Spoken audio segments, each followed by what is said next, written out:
Most of my life growing up was normal. I had friends and a big family. I was on track for college, and I was also in student activities and clubs.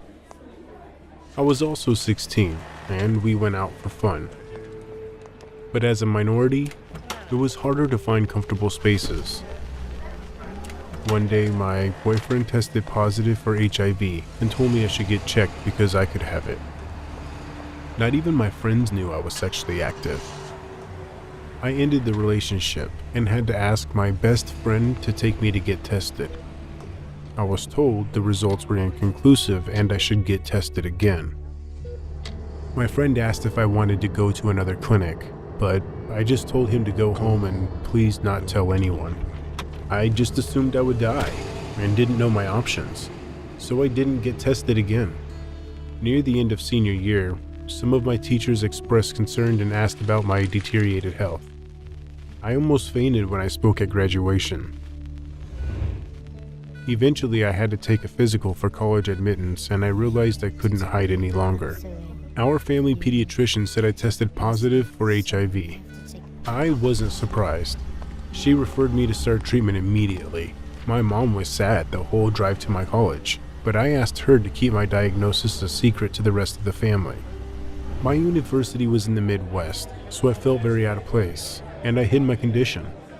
I figured people like me were rejected or shut. My body had been telling me I needed help and I ignored it.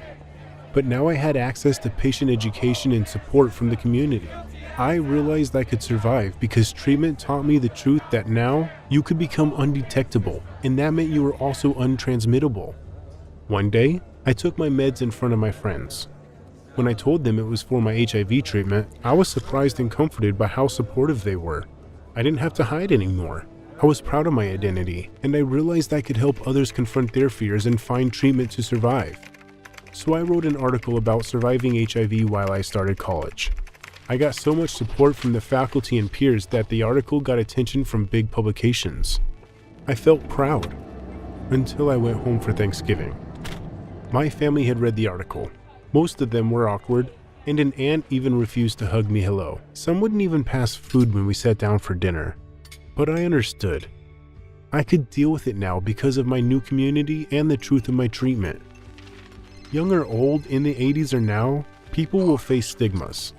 But knowing that just one pill at night and keeping up with my labs to stay undetectable means I'm also untransmittable. Means I don't have to fear any false negatives. I can show through example that being HIV positive nowadays means you can still lead a full and healthy life. Peace, Kaleb.